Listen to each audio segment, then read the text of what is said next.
오늘 저녁에는 마음의 할례를 받은 자라는 제목으로 말씀을 나누려고 하는데요.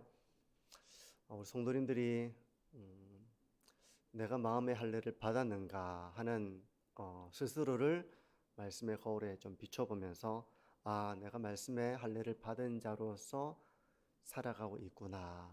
말씀을 통해서 그런 자신을 확인해보는 시간이 되셨으면 좋겠습니다. 오늘 본문의 전체적인 뼈대를 보면 이스라엘 백성들의 이런 모습들을 본보기로 해서 고린도 교회 성도들에게 거룩한 삶을 살라고 권면하는 그런 구조를 가지고 있습니다. 먼저 이스라엘 백성들과 이 고린도 교회 성도들 가운데 유사성, 이스라엘 백성들과 고린도 교회 성도들이 관계가 있겠습니까? 관계가 없겠습니까? 바울은 두 가지 측면에서 관계가 있다고 이렇게 말씀을 하고 있는데요. 첫 번째는 구약의 이스라엘 백성들과 고린도 교회 성도들의 유사성은 이들이 모두 세례받은 하나님의 백성이라는 점에 있습니다. 1절과 2절은 이렇게 말씀을 합니다. 형제들아, 나는 너희가 알지 못하기를 원하지 아니하노니 우리 조상들이 다 구름 아래에 있고 바다 가운데로 지나며 모세에게 속하여 다 구름과 바다에서 세례를 받고. 먼저 이 바울은 고린도 교회 성도들을 향해서 형제라고 부르면서 이스라엘 민족을 뭐라고 말하는가 하면 우리 조상들이라고 부르고 있습니다. 근데 고린도 교회 성도들이 이스라엘 민족은 아니거든요. 그들 가운데 유대인이 있었을 수도 있겠지만 이 고린도 지역에서 세워진 이 교회는 거의 대부분이 이방인들로 구성된 교회였습니다. 그렇다면 엄밀하게 말해서 이스라엘 사람들은 그들의 혈통과 조상은 아니겠죠. 그럼에도 불구하고 바울이 이스라엘 민족을 우리의 조상, 이 고린도 교회 성도들에게 우리의 조상이라고 표현하고 있는 것은 바로 그들도 하나님의 자녀이고 우리도 하나님의 자녀이니 영적으로 우리가 한 민족이라는 그런 하나님의 백성들이라는 차원에서 그렇게 말하고 있는 거예요. 그렇게 보자면 우리 역시 유대인은 아니지만 우리는 유대인과 이스라엘 민족이 아니지만 믿음 안에서 하나님의 자녀된 우리 역시 이스라엘을 우리의 믿음의 조상이라고 부를 수가 있을 것입니다. 그러면서 고린도 교회 성도들은 이제 이 이스라엘 백성들이 이들이 다 세례를 받았다 이렇게 말씀을 하고 있어요. 그러니까 고린도 교회 성도들도 다 세례를 받았죠. 그들이 예수 그리스도를 믿고 세례를 받음으로 교회의 일원이 되는 것입니다. 구약에는 할례가 이 언약 백성으로 이제 인치는 하나의 표징이었다면 오늘날 교회의 진정한 성도로서 우리가 이제 내면적으로 인치는 것은 성령의 세례를 받는 것입니다. 성령에 의해서 거듭났고 믿음의 선물을 받아서 예수 그리스도를 주님으로 고백하는 이것이 바로 성령의 세례를 말하는 것입니다. 그러니까 순복음 같은 경우는 믿은 이후에 어떤 또 다른 은사를 받는 것을 제2의 축복으로서 성령 세례라고 말하지만 우리 장로교 신앙은 이제 그러지는 않거든요. 우리가 성령으로 거듭나서 예수 그리스도를 믿고 하나님의 자녀가 된 것이 이 내면적으로 이렇게 성령의 인침을 받는 것을 이게 진정한 하나님의 백성된 표라면 이것을 외적으로 표시하는 것이 바로 세례입니다. 그러니까 세례는 아무에게나 주는 것이 아니라 예수 그리스도를 주님으로 고백하는 자, 예수 그리스도의 믿음을 고백하는 자에게 세례를 하는 것이죠. 근데 이제 구약의 이스라엘 백성들이 모세에게 속하여 세례를 받았고 이 고린도 교회 성도들은 그리스도께 속하여 세례를 받았잖아요. 그러니까 이런 가운데서 고린도 교회 성도들과 이스라엘 민족 간 가운데 유사성을 말하고 있는 것입니다. 그들도 하나님의 백성이었고 너희들도 하나님의 백성이다. 그들도 세례를 받았고 너희들도 세례를 받았다 라고 해서 이렇게 이스라엘 민족과 고린도 교회 성도들 가운데 연결고리를 만들어주고 있는 겁니다. 이게 첫 번째였고요. 또 하나의 연결고리를 만들어주는 것은 성만찬입니다. 고린도 교회 성도들과 이스라엘 백성들 모두 신령한 음식과 신령한 음료를 마셨다는 거예요. 3절과 4절을 보십시오. 다 같이 신령한 음식을 먹으며 다 같은 신령한 음료를 마셨으니 이는 그들을 따르는 신령한 반석으로부터 마셨음에 그 반석은 곧 그리스도시라. 그러니까 이들이 신령한 음식을 먹었다는 것은 뭘 말하는 거겠습니까? 바로 그들이 광야에서 하늘에서 내린 만나를 말하는 것입니다. 만나는 그들에게 생명의 떡과 같은 것입니다. 그게 내리지 않으면 살 수가 없기 때문에 이들이 광야를 지내는 동안 굶어 죽지 않은 것은 바로 하나님께서 날마다 내려주신 이 만나를 먹음으로 그들이 광야를 살 수 있었던 것입니다. 40년간 그들이 광야에서 풀 한 폭이 제대로 나지 않는 열매 없는 농사 지을 수 없는 그곳에서 먹고 살 수 있었던 것은 바로 만나 때문이었습니다. 그리고 또 그들이 목마르면 살 수 없는 그 광야에서 살 수 있었던 것은 신령한 음료를 마실 수 있었기 때문에 그랬던 것입니다. 그런데 여기서 만나와 반석에서 난 물은 모두 예수 그리스도를 예표하고 있는 것입니다. 예표라는 말은 우리가 잘 안 쓰지만 예표, 쉽게 말해서 징조라고 말할 수 있는 징조, 미리 보여주는 징조를 예표라고 그러거든요. 구약 성경에는 예수 그리스도를 미리 보여주는 이런 징조로서 예표가 참 많습니다. 그러니까 구약에 있는 희생제물도 어린 양도 예수 그리스도를 예표하고 있는 것입니다. 그러니까 세례 요한이 예수님을 봤을 때 보라, 세상 죄를 지고 가는 하나님의 어린 양이로다. 어린 양이 죄를 짊어지고 그 희생을 당하고 죽임을 당하는 것처럼 그 구약시대의 제사제도 가운데 있는 그 제물이 바로 예수 그리스도를 예표하고 있는 것입니다. 그러니까 이런 차원에서 이 만나는 바로 예수 그리스도를 예표하고 있고요. 반석에서 난 물 역시도 예수님을 예표하고 있습니다. 요한복음 6장 32절. 제가 이거를 오늘 이 구절에 있는 걸 제가 깜빡했는데 한번 찾아보십시오. 제가 원래는 이 다른 구절이 있으면 제가 띄워드리는데 요한복음 6장 32절입니다. 요한복음 6장 32절 이렇게 말씀을 합니다. 찾아서 한번 보십시오. 제가 읽어드립니다. 요한복음 6장 32절입니다. 예수께서 이르시되 내가 진실로 진실로 너희에게 이르노니 모세가 너희에게 하늘로부터 떡을 준 것이 아니라 내 아버지께서 너희에게 하늘로부터 참 떡을 주시나니 해서 여기서 모세 하늘로부터 내린 떡은 이제 만나를 말하는 것인데요. 이 만나와 예수님이 비교가 되고 있습니다. 그런 점에서 구약의 만나는 참떡이신 하나님이 참으로 주시는 예수님을 예표하고 있고요. 여기다가 반석에서 난 이 물이 바로 그리스도라고 해서 예수님께서 바로 참된 음료, 구약의 그 음료는 예수 그리스도를 예표하고 있는 것이라는 것을 설명하고 있죠. 그러니까 참된 떡과 참된 생수를 이 이스라엘 민족이 먹었던 것처럼 고린도 교회 성도들은 그 참된 떡과 참된 음료를 성만찬을 통해서 예수 그리스도의 살과 피를 통해서 그것을 먹고 마시는 하나님의 자녀가 된 것입니다.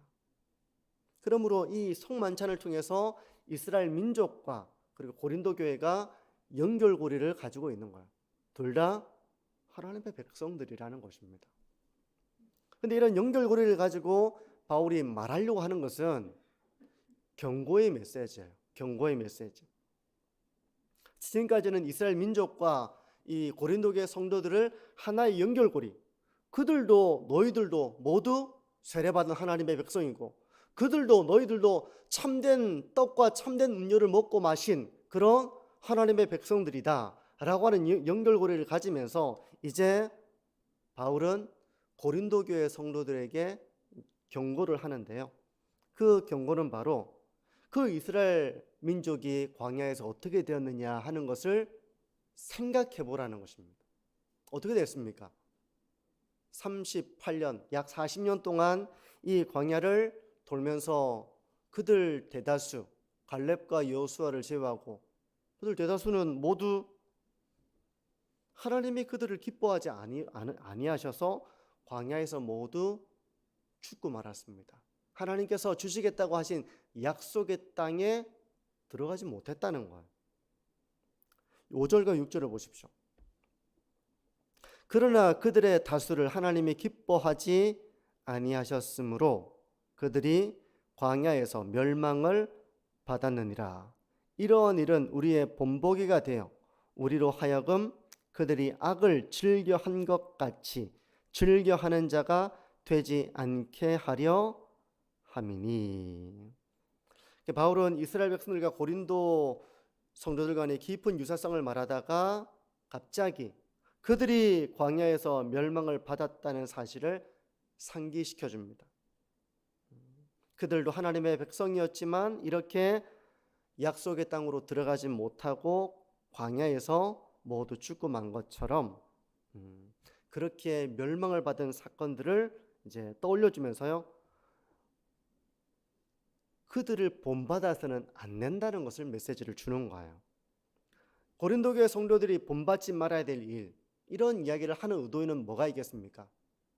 고린도 교회 성도들이 자신은 세례받고 성만찬을 하는 하나님의 자녀가 되었다는 그 믿음을 고백하고는 있지만 그들의 삶 가운데에는 여전히 음란이 있잖아요. 음행과 또 분열과 이런 잘못된 그런 신앙의 삶들이 그들 가운데 있었기 때문에 바울이 지금 이 점들을 경고하고 있는 것입니다. 7절에서 10절을 보시면 이스라엘 민족이 광야에서 지었던 범죄했던 죄들을 열거하고 있는데요. 한번 7절에서 11절까지를 한번 보십시오. 그들 가운데 어떤 사람들과 같이 너희는 우상 숭배하는 자가 되지 말라. 기록된 바 백성이 앉아서 먹고 마시며 일어나서 뛰논다 함과 같으니라. 우상 숭배에 대한 부분이 나옵니다. 그들 중에 어떤 사람이 음행하다가 하루에 23,000명이 죽었나니 우리는 그들과 같이 음행하지 말자. 우상 숭배에 이어서 음행이 나옵니다. 그들 가운데 어떤 사람들이 주를 시험하다가 뱀에게 멸망하였나니 우리는 그들과 같이 시험하지 말자. 그러니까 이스라엘 민족이 하나님을 시험했다는 것입니다. 그들 가운데 어떤 사람들이 원망하다가 멸망시키는 자에게 멸망하였나니 너희는 그들과 같이 원망하지 말라. 원망했다는 것입니다. 그들은 감사하지 않고 원망했다는 것입니다. 그러면서 11절에 그들에게 일어난 이런 일은 본보기가 되고 또한 말세를 만난 우리를 깨우치기 위하여 기록되었느니라. 구약의 이 광야에서의 백성들의 모습을 기록해 놓은 그 이유가 우리를 깨우치기 위함이라고 말씀하는 거예요. 그러니까 이들이 우상 숭배와 음행과 하나님을 시험하고 원망하고 이런 일을 행하다가 결국은 그런 가운데서 광야에서 가나안 땅으로 약속의 땅으로 들어가지 못하고 모두 죽고 만 것처럼 너희들이 이런 그들의 본보기를 삼아서 더욱더 깨어있고 하나님을 두려워하고 거룩한 삶을 살아야 한다는 이런 경고를 하고 있는 것입니다. 이들을 본받지 말라 하면서 또 두 가지를 또 경고를 더하는데요. 교만과 절망에 대한 경고를 하고 있는데 12절을 먼저 보십시오. 12절을 보시면요. 그런즉 선줄로 생각하는 자는 넘어질까 조심하라. 이렇게 말씀합니다. 선줄로 생각하는 자는 넘어질까 조심하라. 이스라엘 백성들은 그들은 넘어질까 조심함이 없었습니다.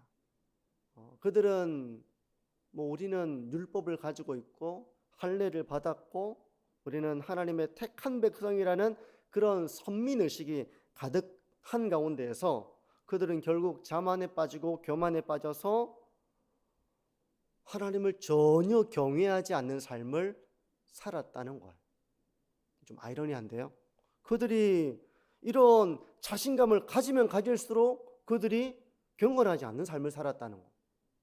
나는 태어날 때 이미 할례를 받았고 율법을 외우고 있고 안식일을 지키고 있고 절기를 지키고 있고 이런 삶을 살아가면서도 그의 내면이 전혀 하나님을 경외하지 않고 하나님이 기뻐하지 않는 죄들을 지으면서 살아가다가 결국 약속의 땅에 들어가지 못했다는 것입니다. 그러니까 이 고린도 교회 성도들에게 주는 경고는 너희들이 도리어 교만에 빠져가지고 하나님을 경외하지 않고 습관적인 죄에 빠지는 그런 삶에 빠져서는 안 된다는 것입니다. 혹이라도 나는 세례를 받았고 주님의 성만찬에 참여하고 있으니 나는 구원을 받았고 그래서 이제는 내 마음대로 살아도 상관이 없다라는 이런 교만에 빠져서 넘어질까 조심하지 않는 그런 삶을 살아서는 안 된다는 것을 지금 경고를 하고 있는 것이죠. 이게 첫 번째고요. 또 하나의 경고는 절망에 대한 것입니다. 이스라엘 백성들은 광야에서 어려움을 만날 때마다 많이 절망했습니다. 그래서 하나님을 시험하기도 했고요. 하나님이 계시면 어떻게 이럴 수가 있나 하면서 하나님의 섭리를 생각하기보다는 하나님이 그들의 뜻대로 해주지 않으면 하나님 없어 이런 생각을 가지고 하나님을 시험했던 것이죠. 그리고 하나님을 원망했습니다. 감사한 것들에 대해서는 감사한 줄 모르고 그들의 원하는 대로 이루어지지 않는 것에 대해서는 하나님을 원망하고 불평했다는 것이죠. 그들은 고난 가운데 있는 하나님의 섭리를 발견하지 못했던 것입니다. 근데 13절은 이렇게 말씀을 합니다. 사람이 감당할 시험 밖에는 너희가 당한 것이 없나니 오직 하나님은 미쁘사 너희가 감당하지 못할 시험 당함을 허락하지 아니하시고 시험 당할 즈음에 또한 피할 길을 내사 너희로 능히 감당하게 하시느니라. 하나님의 백성된 삶은 비록 삶 가운데 어려움이 닥친다 하더라도 그것 때문에 하나님이 계시다면 어떻게 이렇게 할 수 있을까?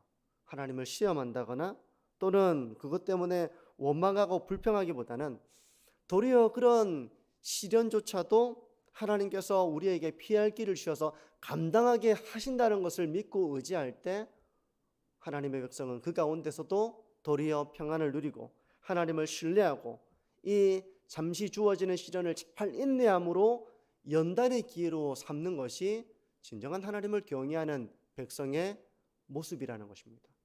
너희가 하나님 경외를 잃어버리고 불평하고 원망하고 하나님의 섭리를 믿지 않고 그래서 낭망하고 절망하고 하나님께 원망하는 그런 이스라엘 백성들의 모습을 너희들이 본받아서는 안 된다라고 그렇게 경고를 하고 있는 것입니다.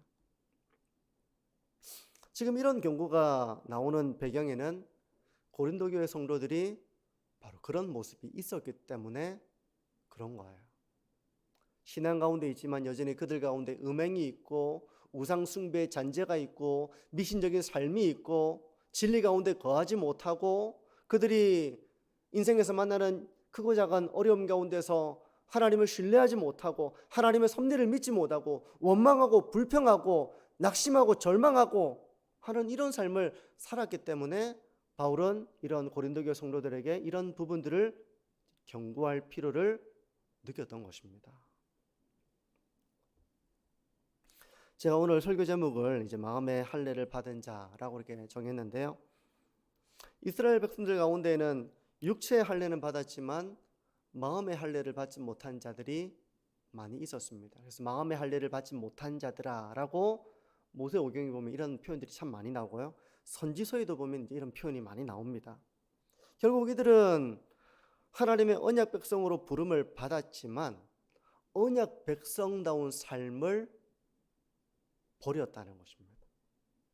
그들은 하나님이 미워하는 우상을 숭배했고 하나님이 금하셨던 음행에 빠졌고 하나님을 시험했고 교만했고 인생의 시련 앞에서 하나님이 없는 자와 같이 절망했고 원망했고 그렇게 하나님 없는 삶을 그들이 광야에서 살았다는 것이죠.